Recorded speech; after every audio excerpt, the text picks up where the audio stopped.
Notre autre présentation, qui est la dernière avant le lunch, va avoir comme titre « Comment la communauté répond à la crise des surdoses ». Et les personnes qui vont présenter aujourd'hui, c'est Jean-François Marie et Mélodie Talbot. Les deux travaillent au sein de l'Association québécoise pour la promotion de la santé des personnes utilisatrices de drogue. Lac-Sud produit le magazine provincial par et pour des personnes qui consomment des drogues, l'Injecteur, ainsi que de nombreux outils et formations en réduction des méfaits.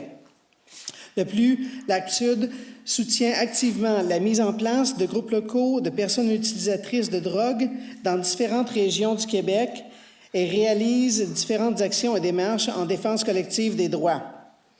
Jean-François Marie et Mélodie Talbot sont aussi des membres actifs de CAPUD, l'Association canadienne des personnes utilisatrices de drogue. Donc, dites bonjour à Jean-François Marie et Mélodie Talbot.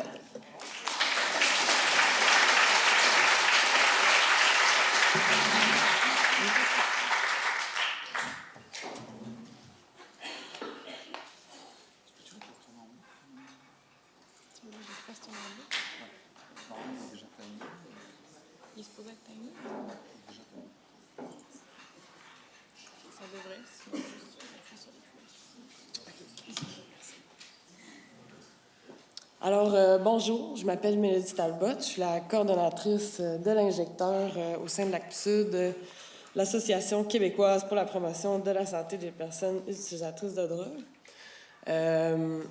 Donc, je suis une ancienne consommatrice, donc je vais vous faire un petit topo de la situation en ce moment.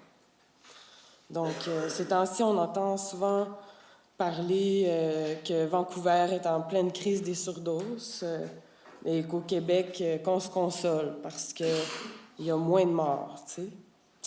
Est-ce que c'est vraiment comme ça qu'on veut quantifier une crise parce qu'on est moins pire? Qu'est-ce qui devra arriver pour qu'on annonce qu'on est réellement en crise? À Montréal, il y a plus de surdoses que d'accidents de voiture, tu sais. Combien de morts il va falloir de plus pour qu'on dise que c'est une crise? Je peux vous dire que si le Québec ne se considère pas en crise, bien, ses consommateurs, consommatrices, elles le sont. La réalité est que les gens y meurent puis que la situation a fait juste s'empirer depuis 2014. C'est pas normal qu'à mon âge, à 27 ans, que j'aie perdu plus d'amis que ma grand-mère. Sans exagérer, j'ai perdu tous les gens avec qui je consommais, comme quand même proche, là, mais il me reste juste une personne qui elle a perdu aussi son copain, puis la plupart de ses amis proches. Puis ça, c'est juste la situation de 2 personnes. Alors, imaginez tous les gens qui sont touchés par les surdoses.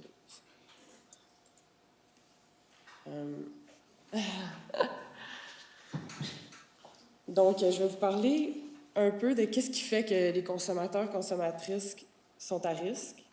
Il n'y a pas de programme de gestion de la consommation. On aurait besoin des programmes qui offrent des traitements qui aideraient à gérer la consommation à court et à long terme. Ça donnerait un contexte beaucoup plus sécuritaire, beaucoup moins stressant et même moins stigmatisant pour la personne. Ayant plus d'argent pour autre sphère dans sa vie que la consommation, donc plus d'argent pour manger, s'habiller, donc une qualité de vie sa qualité de vie, augmenterait systématiquement, à mon avis.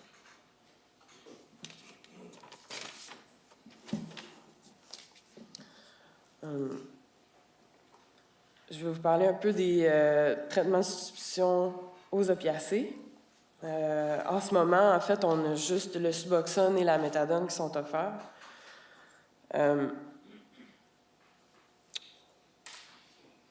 Avoir seulement 2 substances pour une masse aussi grande de personnes, ça serait correct si ça ferait pour tout le monde, mais ça arrive vraiment souvent qu'une personne soit intolérante au Suboxone ou que le traitement à la méthadone ne leur font pas. Donc, qu'est-ce qu'ils font, ce monde-là? En fait, pardon, excusez-moi, je ne suis pas habituée de parler devant plein de monde comme ça. Dans le fond, les gens qui sont intolérants au Suboxone peuvent se réveiller dans la nuit pour vomir, plein de choses de fun comme ça.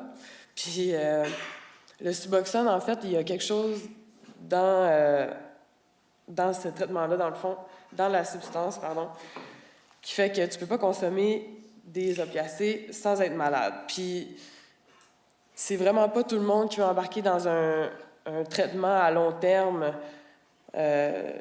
qui fait que tu serais malade à chaque fois que tu consommes des opiacés. Donc, tout ce qui te reste, c'est la méthadone. On a besoin de traitements que les gens ont envie de prendre. Des traitements qui vont avec les besoins de la personne, qui s'ajustent à leur réalité. Il faut des traitements qui sont moins punitifs. Par exemple, le système de privilèges.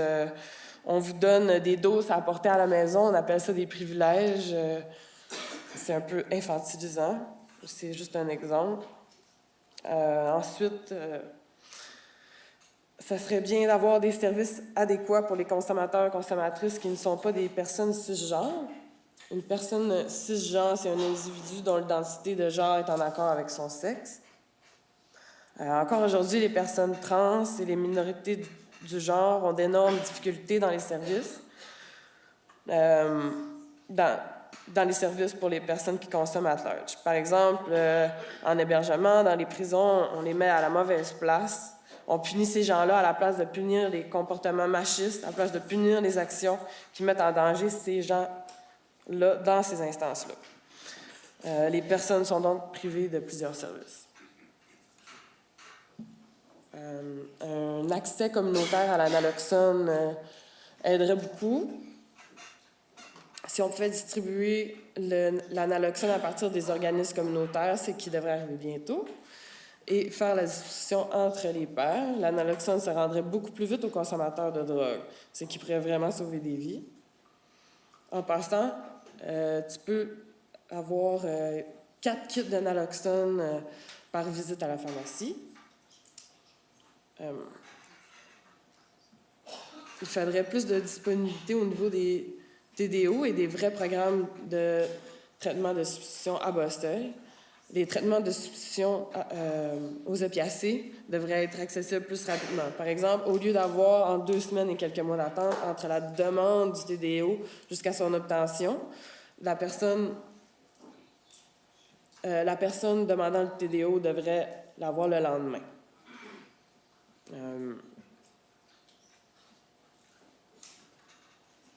Il n'y a pas beaucoup de drogues safe. En ce moment, en fait, qu'est-ce qui est dans la rue, plus souvent qu'autrement, c'est le pied de qualité. Mais il ne faut pas se voiler la face. Les gens n'arrêteront pas de consommer pour autant. Encore plus, si les conséquences de ne pas consommer, c'est d'être malade, de vomir, d'être faible, d'avoir mal. Si on avait accès à des drogues légales et safe, non seulement il y aurait moins de surdoses, mais les consommateurs et consommatrices sauraient ce qu'ils consomment, contrairement à ce moment. Sur un autre point, les sites d'injection supervisée devraient être accessibles 24 heures. Chaque SIS couvre une partie de la plage horaire, une partie de la plage horaire de la journée, d'environ 24 heures. Ce qui fait qu'en théorie, l'île de Montréal est couverte toute la journée, mais en réalité, chaque SIS est dans un quartier donné, donc qui sont quand même assez loin les uns des autres. Dans le fond, pour être honnête avec vous, les personnes qui vont aller, par exemple, à Dopamine, qui est plus à l'est de l'île, n'iront pas nécessairement à Cactus, qui est downtown, notamment à cause de la distance, comme j'ai dit plus tôt. En plus, en ce moment, au Québec, on en a juste à Montréal. On devrait vraiment en avoir ailleurs. De plus, les instances devraient davantage ressembler aux usagers. Il y a un accroissement de la répression policière pour les personnes qui font usage de drogue. Ces personnes, les usagers de drogue, seront souvent plus stigmatisé par la police. Si une personne est harcelée par la police, la personne s'isole pour consommer, ce qui crée des conditions idéales pour une overdose. Aussi, la brutalité policière dirigée contre les populations marginalisées peut contribuer à l'hostilité et des tensions entre les personnes marginalisées et avoir un effet de division dans la communauté, comme on peut voir souvent entre les consommateurs de smack, héroïne, vs les consommateurs de crack et bien d'autres exemples. Le contexte économique et social des gens qui consomment fait qu'ils ont plus de chances d'avoir l'overdose, parce que quelqu'un qui a moins d'argent doit se faire de l'argent pour avoir sa dose. Donc, se met plus en danger. Ils vont faire le travail du sexe, la vente de drogue, prendre des objets valables ou quêter toute la journée. C'est toutes des choses qui peuvent te mettre en danger.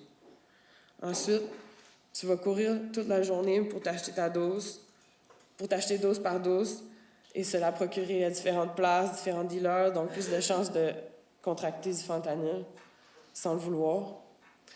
Tandis que si tu as des sous, tu peux souvent coller une run, puis ben, c'est fini. Tu n'as pas besoin de courir toute la journée après ta drogue, aller voir différents dealers. Donc, malgré toutes les précautions qu'on prend, le nombre de morts continue d'augmenter. Les conséquences de cette crise de surdose surpassent, telle la réduction des méfaits. Il faudra aller plus loin encore et changer les lois pour voir un réel changement. Semaine après semaine, on entend que nos proches, notre famille meurt. Et là, on en a assez. Je vais vous présenter Jean-François, directeur de l'ACP-Sud, qui va vous parler des... Donc Mélo, en fait, vous a fait un petit topo. Puis l'essentiel là-dedans, c'est crise, pas crise, post-crise, crise anticipée. On a tout un recours à un vocabulaire très diversifié. Mais pour nous, la question, elle n'est pas là, en fait. Ce qu'on sait, ce qu'on a devant les yeux, c'est que soit une crise ou une urgence ou pas, on a plus de morts au Québec qu'on n'en a jamais eu de surdose. On a plus de surdoses, qu'elles soient mortelles ou non, aussi qui ont lieu, qu'on n'en a jamais eu. Et même si on ne sent pas l'urgence d'agir des pouvoirs publics, la suite de cette présentation-là, ça va être un peu vous montrer qu'est-ce qu'on peut faire concrètement sans avoir à attendre après les pouvoirs publics pour agir et mettre des choses en place. Mais avant, je voulais d'abord dresser en fait deux constats d'échec en fait, qui viennent teinter un peu toutes ces initiatives-là, viennent teinter le fond en fait de ces initiatives-là. D'abord, l'échec de nos modes de régulation des drogues. Il faut quand même se l'avouer. La prohibition est un échec quant à ses objectifs annoncés de réduction de l'offre et de la demande de drogue. En plus, tout cela sans, mis à part le fait que ces lois-là ont été mises en place expressément pour des mesures comme des mesures racistes et de contrôle social. Et c'est des lois qui poussent en fait à un capitalisme sauvage dans les marchés de la drogue, de la recherche par les fournisseurs des substances les plus profitables qui peuvent trafiquer avec le moindre risque, sans aucune considération pour le consommateur final. Parce que là n'est pas l'intérêt. L'intérêt de ces réseaux-là, c'est de faire de l'argent. Et donc, tant que les substances psychoactives seront prohibées, on n'aura d'une part aucun contrôle sur la qualité des substances, mais aussi on essaye de se voiler la face avec une certaine hypocrisie en croyant que ce soit la police, notre système de justice ou les douanes, seraient quelque part de manière magique en mesure d'arrêter l'arrivée de nouvelles substances sur le territoire, ce qui est une illusion complète. On n'y arrive pas depuis 100 ans, je ne vois pas pourquoi, tout à coup, de manière instantanée, parce que on a un Premier ministre qui l'a décrété qu'on va être en mesure d'arrêter ça à force d'investissement dans la police, etc. Donc ça, c'est la première illusion, donc l'échec de nos modes de régulation des drogues, et donc dans la réflexion qu'on a aussi de questionner tous les préjugés, la construction sociale qui s'est faite autour des drogues, et tout ce qui entoure un peu notre vision, l'imagerie qui s'est développée autour des drogues. Deuxième aspect qui est essentiel, qui est le fait que cette augmentation des surdoses, cette omniprésence aussi, cette augmentation de la consommation de drogue en général dans la société, cette diversification aussi, des gens qui consomment des substances illicites, c'est un symptôme plus qu'un problème en tant que tel. Un symptôme, en fait, d'une société pour lesquelles la majorité des citoyens ne voient pas leurs besoins profonds répondus. Puis, oui. Quand je parle de besoins profonds, je ne parle pas de nourrir ou se mettre un toit sur la tête, ce qui n'est même pas répondu pour certaines personnes. Je parle d'être valorisé dans ce qu'on fait, de savoir, d'avoir une vision, en tout cas à long terme de notre vie, de savoir vers quoi on s'enlise, d'avoir une certaine sécurité financière, un peu moins de précarité. Et tous ces facteurs-là, ces facteurs sociétaux, de société-là, font en sorte qu'on précarise, on se précarise, on se fragilise, et quelque part la consommation de drogue apparaît comme une auto-médicamentation dans ce contexte-là. Et tant qu'on n'aura pas, on le voit avec les enjeux de santé mentale, on le voit avec la consommation de drogue, et c'est quelque chose de récurrent dans notre société actuelle. Il faut toujours garder cet élément-là en arrière-plan, parce que toutes les initiatives qu'on mettra en place ne feront, d'ailleurs les initiatives dont je vais parler, c'est des détails par rapport à ces enjeux-là. C'est de simples détails, et on ne réglera pas, notamment, comme dans l'Ouest, ce qui se passe actuellement, à coup de salles de consommation ou de testing de drogue, mais en créant des changements majeurs dans la société. Maintenant, je vais revenir sur les initiatives. Vous voyez des photos d'ailleurs qui circulent de certaines d'entre elles. Revenir brièvement sur l'analoxone, parce que le chemin n'a pas été aussi simple pour en arriver là où en fait il a été de manière assez incompréhensible, relativement compliqué pour en arriver là où on est actuellement. Quand on sait que l'analoxone est complètement... Il n'y a aucun risque pour la santé à administrer de l'analoxone, même à quelqu'un qui ne fait pas une surdose. Alors qu'on est passé par des étapes assez hallucinantes. En 2013, ça a pris énormément de démarches pour que Profane puisse commencer à faire de l'éducation à l'intervention en cas de surdose. Donc Profane, qui est un projet de Métadame, un organisme par et pour d'ailleurs, ça a tout pris pour qu'il puisse donner ces formations-là, pour que les gens puissent s'équiper en naloxone. Ensuite, un programme communautaire très restreint avec 4 pharmacies à Montréal qui étaient capables de fournir de la naloxone suite à une formation.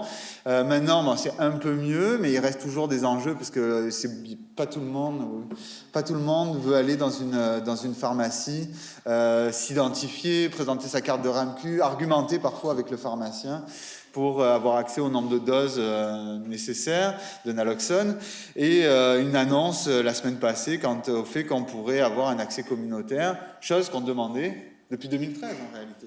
Donc de 2013 à maintenant, on a répété inlassablement la même demande pour quelque chose d'assez banal pour finalement en arriver à un résultat final. Alors pourquoi se battre pendant 5 ans pour arriver à quelque chose qu'on demandait depuis le départ et qu'on savait qui était une évidence même?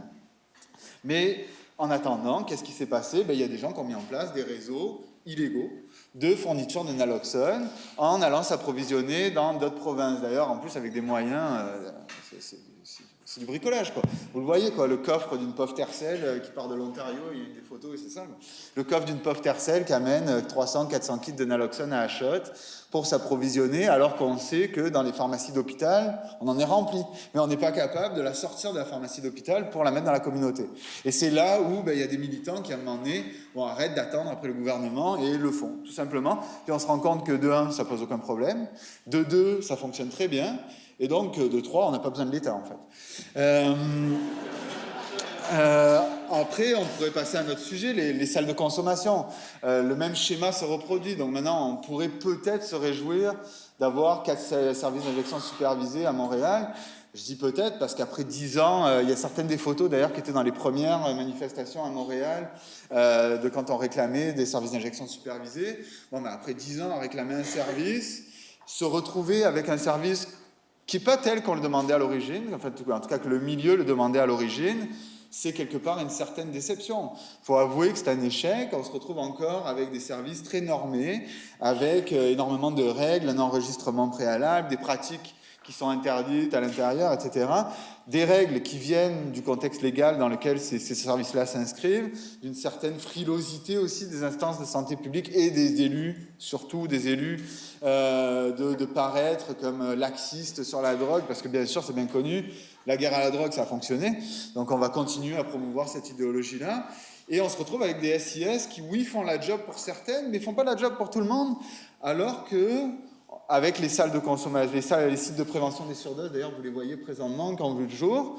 D'abord en Colombie-Britannique, en fait dans le Downtown East Side, qui sont des héritiers en fait des premiers salles de consommation illégales que la gang de Vendoux mettait en place dans les années 90. Il y a d'autres gens, d'ailleurs certaines des mêmes personnes qui ont décidé un matin en se levant, en voyant le nombre de surdoses qui renversaient sur la rue en se rendant au travail, qui ont décidé on va arrêter ça, on va s'installer directement dans la ruelle, on va installer une tente, les gens vont pouvoir shooter, fumer leur crack sur place, il n'y aura pas de contrôle, pas d'enregistrement, on va être sur place pour les ranimer en cas de surdose. Si quelqu'un veut fumer du crack, il fume du crack. S'il veut même baser sa coque sur place, il va la baser sur place, mais au moins on va être là pour intervenir si la personne fait une surdose. Ce qui est la base, en fait, l'essentiel de ce à quoi devrait répondre une salle de consommation supervisée. Et tout le reste, c'est juste du contrôle, des barrières et de la fioriture. Parce qu'en fait, tout ce qu'on a besoin, c'est une tente, à la rigueur, un bureau et une chaise, quoi. Au-delà de ça, on n'a pas besoin de grand-chose d'autre, de l'analoxone et de l'oxygène. À partir de là, je pense qu'on est capable de partir de manière tout à fait adéquate. D'ailleurs, c'est assez drôle parce que les sites de prévention des surdoses, jusqu'à ce que le fédéral facilite un peu le processus d'exemption, il y avait quand même plus de salles de prévention des surdoses illégales, parce qu'il n'y a jamais aucune exemption qui est demandée, que ce qu'il y avait de services d'injection supervisés officiels. Donc c'était quand même une aberration dans ce qu'on dit un état de droit, que les communautés doivent s'organiser avec des bénévoles de manière totalement illégale pour sauver des vies. Alors, on est où, quoi? En tout cas, c'est complètement aberrant, mais la preuve est là, ça fonctionne. Et d'ailleurs, certaines de ces premières salles ont choisi de passer par le processus, parce que maintenant il y a un processus d'exemption pour les salles de prévention des surdoses, donc de passer au travers de ce processus, mais la majorité ont décidé de rester dans l'illégalité parce qu'au moins ils n'ont pas à se plier à tous ces modes de contrôle qui sont mis en place dès que le gouvernement et des autorités de santé publique rentrent dans ces projets-là. Et pour moi, c'est un exemple marquant de la preuve, encore une fois, que toutes ces mesures qu'on pense d'encadrement, de contrôle pour que le système, que ces services-là fonctionnent, sont complètement illusoires et que ça ne sert strictement à rien, à part à brûler du staff, compliquer la vie des organisations qui les mettent en œuvre et compliquer la vie des principaux intéressés en réalité. Donc pour les salles de consommation, c'est le type. Puis là, alors pour ça, ce qui est intéressant maintenant aussi, puisque suite au succès des trois principaux sites, donc celui du Downtown East Side Market dont on voyait des photos, le site de prévention des surdoses de Toronto à Moss Park et celui d'Ottawa, ils sont mis ensemble pour mettre en commun leur expertise et développer un guide. D'ailleurs, j'ai des copies là aujourd'hui, si vous en voulez, là je pourrais vous en donner, au travers de CAPUD, de développer un guide pour n'importe quelle communauté qui voudrait partir des sites de prévention des surdoses. Ça tient en 10 pages, écrit en gros, avec beaucoup d'espace, avec beaucoup d'espace pour très facilement mettre en place en fait une tente, un local, puisqu'on en a vu dans tout type, des lieux d'hébergement qui ont mis en place des salles de conso, etc. Et de manière très simple. C'est sûr qu'il faut garder en tête qu'il y a un enjeu légal. C'est pas arrivé en fait que la GRC intervienne dans une salle de prévention des surdoses pour arrêter quiconque ou un service de police municipal. Mais si c'était le cas, en tout cas, on ne se fait pas de soucis sur le fait qu'on aurait des avocats disponibles pour assurer la défense légale.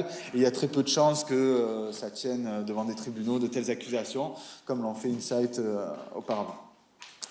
Un autre aspect qui est aussi quand même intéressant, c'est l'analyse et l'identification de substances. Faut savoir qu'actuellement, au sein des organismes, on n'a pas le droit de manipuler des drogues pour en faire le dépistage, enfin l'analyse. Et ça pose un enjeu de manipulation. Par contre, rien ne nous empêche de rendre ces outils-là disponibles directement aux personnes, donc qui se procurent des tests colorimétriques ou des bandelettes pour les tester. Et là, encore une fois, pour faire quelque chose qui a fait ses preuves depuis presque 30 ans maintenant, un peu partout dans le monde, on part sur des projets pilotes, des analyses des besoins qui vont durer des années, qui vont être circonscrits à certains lieux, certains sites. Et même les bandelettes, ça a été compliqué, quoi, à force de demandes. Qu'est-ce qu'on fait? On s'organise entre nous, donc plusieurs groupes communautaires se mettent ensemble, achètent des bandelettes de tests de fentanyl et les rendent disponibles. A priori, on n'aura aucune sanction par rapport à ça, il n'y a aucun problème à le faire en fait, parce que c'est l'évidence même en fait de devoir faire ça. Et encore une fois, donc des procédures qui mettent des années, qui sont très longues. Et le fait qu'on doit en fait se lasser d'attendre et le faire par nous-mêmes. Donc c'est comme ça que certains groupes, d'ailleurs au BC, il y a 2 organisations qui ont acheté d'eux-mêmes les machines à infrarouge et font du testing dans le milieu. À ce que je sache, ils n'ont même pas demandé d'exemption non plus au gouvernement fédéral, donc ils le font d'eux-mêmes, dans la totale illégalité, mais c'est bien correct de même, parce que quand la loi est contraire au bon sens, pourquoi la respecter? Et donc j'incite toute personne qui voudrait se lancer dans le testing. Il y a d'ailleurs des groupes dans le milieu festif qui le font. Ils le font sans faire de publicité, ils le font sans faire de bruit, mais ils le font. Parce que c'est une nécessité, puis c'est un besoin. Tant qu'on n'aura pas de contrôle sur la qualité, qu'au moins on soit en mesure de tester les drogues. C'est sûr que c'est limité, on n'a pas une connaissance totale, ça peut porter à certaines mauvaises interprétations, mais c'est toujours mieux que rien. Mélo parlait tantôt de la difficulté d'avoir accès au traitement de la dépendance aux opioïdes.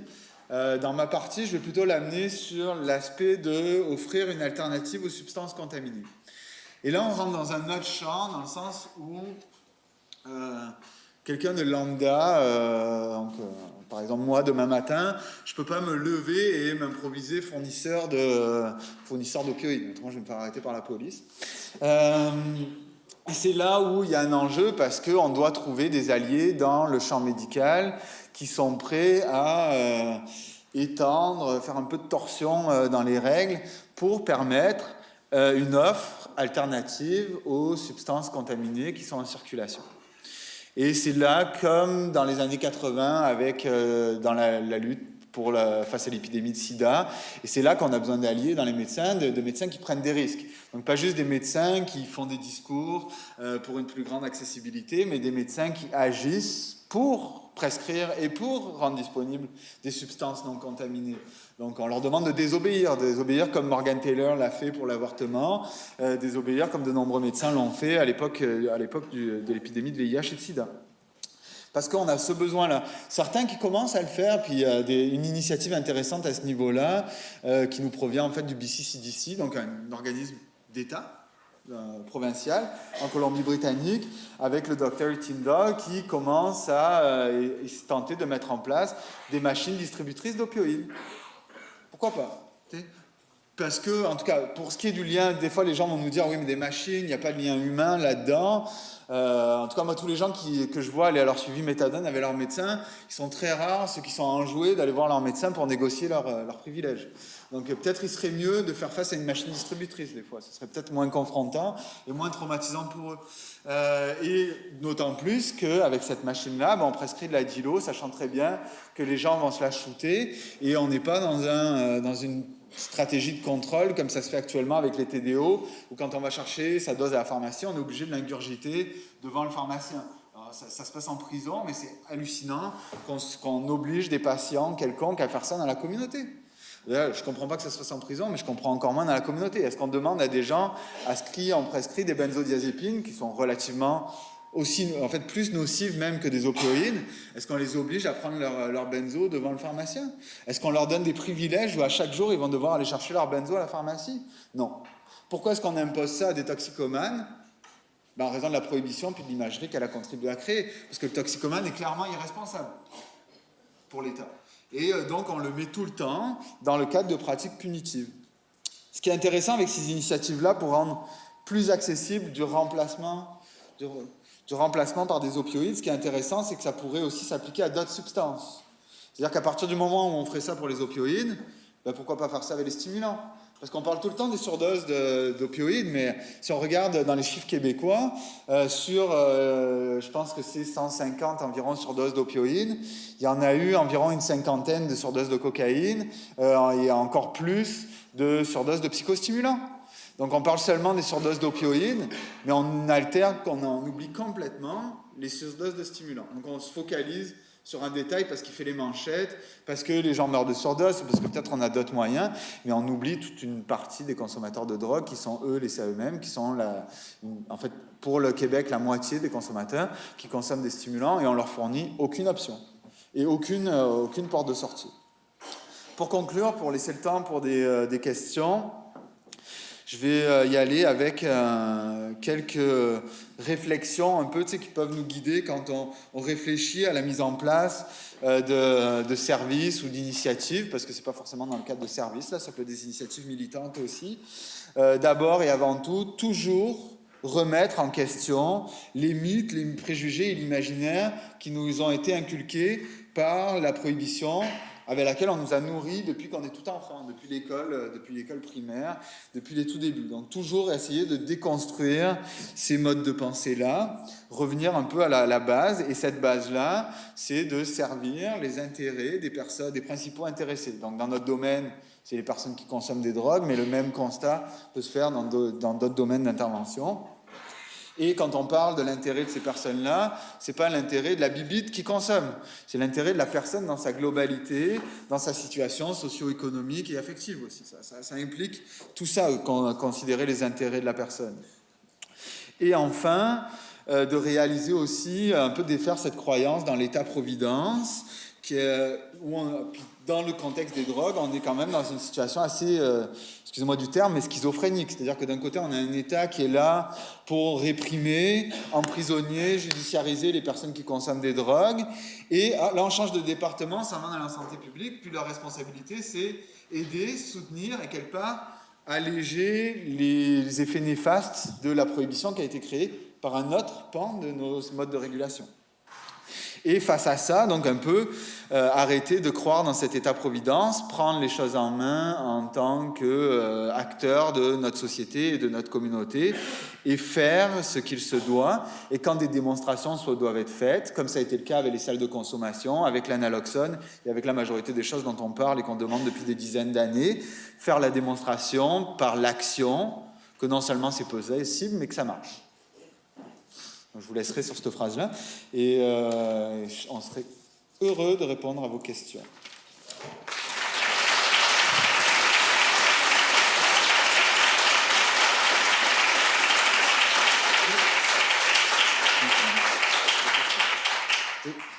En fait, c'est pas très compliqué, c'est que j'avais entendu parler. Merci. J'avais entendu parler récemment comme quoi il y avait eu des initiatives un peu dans ce même genre-là, mais par rapport à avoir des festivals de musique, par exemple, puis qu'il y a des tests de drogue ou des gens qui sont là si jamais il se passe de quoi, ou dans d'autres événements culturels. Puis je me demandais s'il y avait eu du nouveau par rapport à ça, ou s'il y avait eu des initiatives là, de la part de vos organismes ou les gens qui sont directement concernés. Alors, officiellement, non. Parce qu'officiellement, ça prendrait d'aller demander une exemption au gouvernement fédéral pour pouvoir manipuler les substances, pour les tester. En tout cas, dans les groupes que je connais, il n'y en a pas grand... En tout cas, je ne pense pas qu'ils se songent à ça. Il y a des gens qui le font déjà. Il y a un petit groupe, en fait, c'est un collectif de quelques personnes là, qui sont dans le milieu un peu plus underground, du milieu festif. Donc pas dans les raves commerciales, etc., mais quand même, qui en font déjà, en fait, du testing. L'enjeu de le faire dans des raves commerciales, notamment... D'abord, souvent, les forces de l'ordre sont impliquées dans la sécurité à l'entrée. Donc, est-ce que les intervenants vont être à l'aise de manipuler de la dope et faire du testing, sachant qu'il y a des stupes à l'entrée du festival? J'en doute. Il y a la complexité, puis il y a les promoteurs aussi qui sont frileux, en fait. Parce que là, c'est quand même, moi je pense, en tout cas des gens de ce milieu-là qui je parle, ça semble plus simple qu'il y a quelques années de faire des interventions en réduction des méfaits en milieu festif. Les promoteurs sont un peu plus ouverts, mais c'est quand même complexe. T'sais. Il y a des promoteurs qui refusent toujours, par exemple, quand on est les kits de naloxone, parce que oui, c'est pas tout à fait legit qu'il y ait des kits qui soient distribués comme ça, mais dans ce contexte-là, c'est le seul moyen. Donc ça reste compliqué. Mais je ne sais pas gagner, non. Mais dans l'Ouest, c'est quand même un acquis. Là, Anchors, ils font des gros festivals de manière ouverte, sans trop se poser de questions. Moi, je pense que ça prend juste les guts, en fait. Le faire, trouver des promoteurs qui ont les guts aussi d'accueillir ça sur leur festival. Le faire, puis je pense qu'il ne se passera rien. Anyway. Il m'étonnerait qu'on arrête quiconque pour ça. Si on a plus d'accès aux test tubes de fentanyl, on va pouvoir le faire plus chacun personnellement aussi. Puis, ne pas hésiter à le faire, c'est ça aussi. C'est parce qu'on est dans un système de common law. Donc, on peut aussi gagner des droits en le faisant et en challengeant la loi, tu sais. Et je pense que, tu sais, la question du testing, c'est possible, tu sais, que ça arrive sur le tapis. Tu sais, comme la contestation des lois sur la prohibition, il y avait eu un essai qui avait été fait par Vendoux dans le temps du jugement d'Inside. Les juges ne l'avaient pas retenu. Ils s'étaient concentrés sur les salles d'injection supervisées. Mais là, il y a des groupes qui commencent à réfléchir à re-challenger les lois prohibitionnistes dans leur ensemble. Donc, Merci. Merci à toi. oui. Bonjour. Bon, premièrement, c'est super intéressant comme présentation. Je vais vous dire que je vous encourage énormément de continuer dans le sens que vous faites. Et je veux aussi vous dire qu'en dehors de Montréal, il y a plein de choses aussi qui se font partout au Québec, dont, entre autres, moi, je travaille au Centre Sida Amitié à Saint-Jérôme, et puis je travaille en collaboration avec Dr Jean Robert, et juste vous dire que ça continue les initiatives et qu'on peut se procurer, nous, chez nous, les usagers ont les formes pour avoir des trousses de naloxone, donc c'est possible.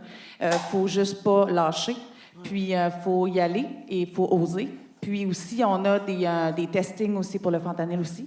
Donc, n'hésitez pas à venir nous voir. Puis, on jase, on continue, puis on lâche pas. Et d'ailleurs, le CSA, c'est le projet de testing le plus avancé au Québec. Hein. Vous êtes les seuls à le faire depuis aussi longtemps. Puis à garder aussi le tracking de tout ça. Là.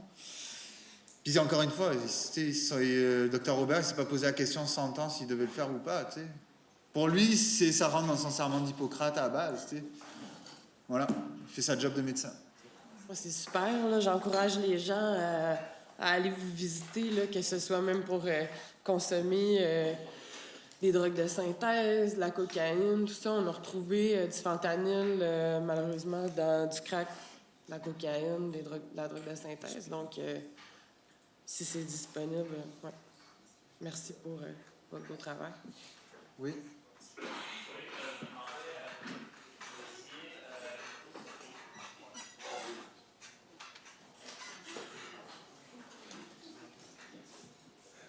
Je vous entendais dire que vous aviez confiance qu'il y aurait des avocats qui seraient prêts à prendre la défense. Ce serait, par exemple, d'un organisme qui oserait dire, bon, regarde, on ouvre un site, on challenge. Et puis, donc, partout au Québec, c'est pas juste à Montréal. Là, vous aurez confiance que, OK, c'est bon. Ouais. L'enjeu qu'on a au Québec, tu sais, c'est un peu, ça c'est un manque qu'on a en général dans le milieu de la défense des droits. Il nous manque un peu des groupes comme Pivot, Legal Society, OBC. En fait, c'est la défense des droits avec un avocat. Essentiellement, Pivot, c'est ça. Quoi. C'est un gros. En fait, au début, ça a commencé comme un groupe d'usagers de drogue avec un avocat parce qu'ils étaient très liés à Vendoux. Puis avec le temps, Pivot s'est rendu compte qu'il y avait un champ totalement non rempli de la défense juridique en défense des droits. Et ça, c'est un manque qu'on a au Québec, un manque d'une ressource juridique en défense des droits auquel on est sûr de pouvoir faire appel pour défendre toutes les causes, quelles qu'elles soient, en justice sociale. T'sais. Et ça, c'est un enjeu, c'est un manque qu'on a.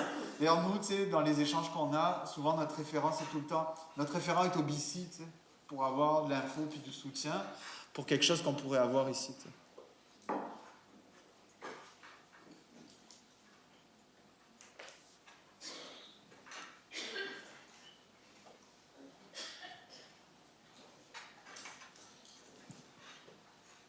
En fait, je voulais juste faire un bémol là, au niveau de la gestion de la consommation. Là, moi, qu'est-ce qui m'interpelle, puis on n'en a pas parlé pendant la présentation, c'est beaucoup la gestion de la consommation en milieu hospitalier. Là. Je pense que, on l'oublie souvent, mais les gens qui sont hospitalisés, premièrement, la plupart du temps, ils n'ont pas accès à du matériel stérilisé.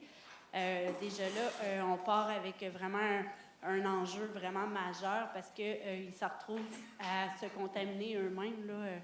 Puis, ils ont un système affaibli. Puis, la gestion de la consommation, je pense qu'il y aurait possibilité de mettre l'emphase. Il y a des belles histoires, mais il y a des histoires d'horreur aussi, dans le sens que c'est pas considéré dans le plan de traitement.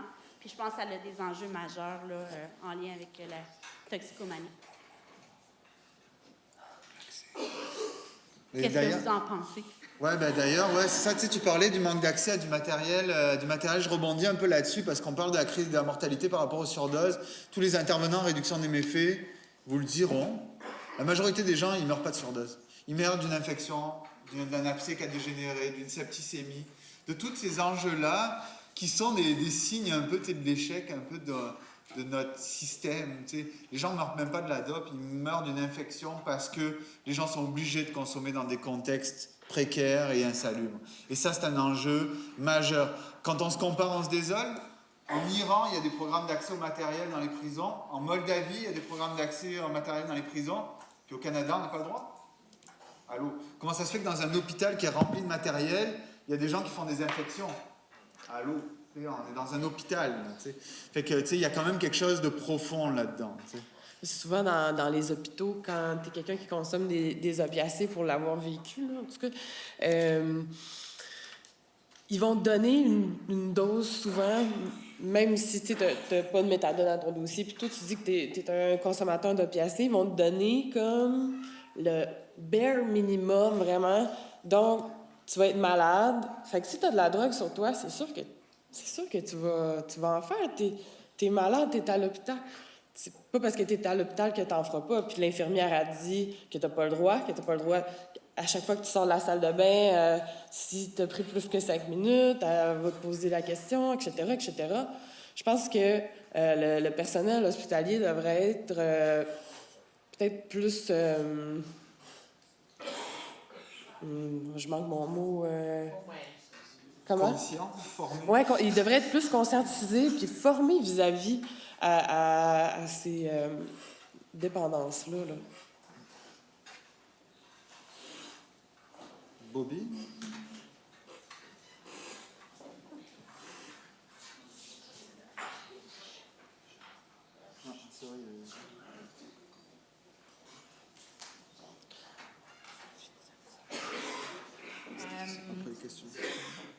Je suis premièrement super impressionnée par toutes les alternatives un peu, si on veut, illégales, en fait, de trouver des solutions à des problèmes que les autres provinces ont déjà résolus. Je me demandais, premièrement, comment le gouvernement du Québec justifie de mettre des bâtons dans les roues pour des trucs comme la naloxone qui ne sont pas dangereux, en fait. Là. Comment ils justifient de ralentir? On se doute qu'il y a probablement quelque chose de financier derrière, mais c'est quoi leur argument? Puis, deuxièmement, ça m'a fait réfléchir, j'ai peut-être peur, disons, que si ça fonctionne bien, puis ça marche, que le gouvernement, après s'approprie. Bon, on a des restrictions, mais ça marche bien. Donc, ils utilisent les statistiques, dans le fond, peut-être qu'ils vont réduire, pour justifier leur politique à eux. Donc, je me demandais si c'est ça, est-ce que vous gardez des stats sur ce qui se fait de manière illégale, puis est-ce que vous avez réfléchi à ça pour justement éviter, pour pas qu'ils s'approprient votre travail?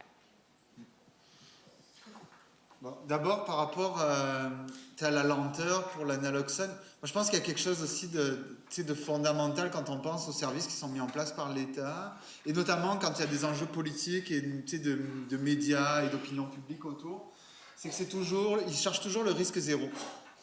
C'est-à-dire n'avoir aucun problème, aucun bug, parce qu'autrement ça va retentir dans les médias, je vais perdre des votes. Puis essentiellement, c'est ça. Pourquoi on a fait pleurer Philpott à HRI, à Montréal? C'est parce que un mois précédemment, elle nous a déclaré en pleine face, de pleine voix, que si elle mettait en place les mesures qui étaient nécessaires pour arrêter les morts, c'est-à-dire faire tomber la prohibition, elle perdrait des voix et on risquerait à nouveau de se retrouver avec les conservateurs. Et nous, on est sortis de cette rencontre-là en disant, la prochaine fois qu'on la voit, on la shame, publiquement. Et c'est ça qu'on a fait à HRI. Pour l'analoxone, c'est un peu le même chose. On veut ni froisser les pharmaciens, on veut qu'ils continuent à faire du fric en les fournissant. On veut pas créer de vagues dans l'opinion publique, comme quoi on donne tout gratuit aux toxicomanes, puis c'est bien facile pour les toxicos. Et ensuite, il y a tout l'enjeu administratif et bureaucratique et d'une lenteur et d'un aspect rébarbatif hallucinant qui fait que ça doit cheminer. Parce que quand le gouvernement fédéral a déclassifié, deschedule, je ne sais pas comment on dit, en tout cas déclassifié l'analoxone, ce qui se passe dans les provinces, c'est que ça devient l'annexe 2. Et là, de passer de l'annexe 2 à un médicament sans ordonnance, ça a pris 6-8 mois. Ensuite, faire la deuxième étape de l'accès à la communauté, puis à travers tout ça, il a fallu pousser. C'est la peur du risque, en fait. Eux, ils veulent des projets avec des risques zéro. Les SIS, c'est la même chose. On veut le risque zéro, fait qu'on fait un truc béton. C'est génial pour l'État, il y a un risque zéro. Mais est-ce que pour l'utilisateur, c'est ça qu'on veut? Non. Et c'est là la force des groupes communautaires et des initiatives populaires, c'est qu'on accepte le risque. On accepte le fait de faire des erreurs et d'ajuster. On accepte le fait qu'on part quelque chose, ben c'est peut-être un peu tout croche, mais on va y arriver en raboutant nos bouts de ficelle à faire que ça fonctionne, puis que les gens ils sont satisfaits de ce qui leur est offert, comme alternative ou opportunité. Et elle est là la différence fondamentale entre les deux. Après, sur le fait de se faire récupérer, si on se fait récupérer des initiatives avec la même orientation bas seuil, puis sans tout le contrôle, etc., il n'y a pas de problème. Là où il y a un enjeu à se faire récupérer, c'est quand on remet en place du contrôle. Mais souvent, par du principe, les salles de prévention des surdoses, le principe de ceux qui les ont partis au départ, c'est si on le fait, ils n'auront plus le choix. À partir du moment où on l'a fait, on ne peut plus retourner en arrière. Tu peux plus enlever ça, c'est fini, quoi. Et c'est ça le principe, c'est tu le fais, ça ne pourra plus être enlevé. Tu sais, les programmes d'accès au matériel, ils sont startés comme les SIS maintenant. Il y avait plein de critères, plein de barèmes, c'est du 1 pour 1. Si tu n'amenais pas une seringue, on peut t'en dépanner une. Puis là, on va t'enfiler 6 au maximum. Tu sais. Il y avait toutes ces règles-là. Bon, ben maintenant, maintenant, c'est plus des infirmiers qui sont derrière le comptoir, alors que c'est des infirmiers au départ. On est dans le limité, tu sais, avec le temps. Le problème, c'est que ça a pris de 87 à 98 pour en arriver là. Donc, est-ce qu'on va devoir attendre 11 ans, donc avoir 11 ans avec plus de 4000 morts par année de surdose pour avoir des actions qui font du sens? J'espère pas. C'est d'où le slogan, d'ailleurs, ils parlent, on meurt. C'est un peu ça la symbolique, quoi. Pendant qu'il y en a qui jasent dans leur bureau et puis à checker leur sondage des prochaines élections, mais les gens sont en train de crever.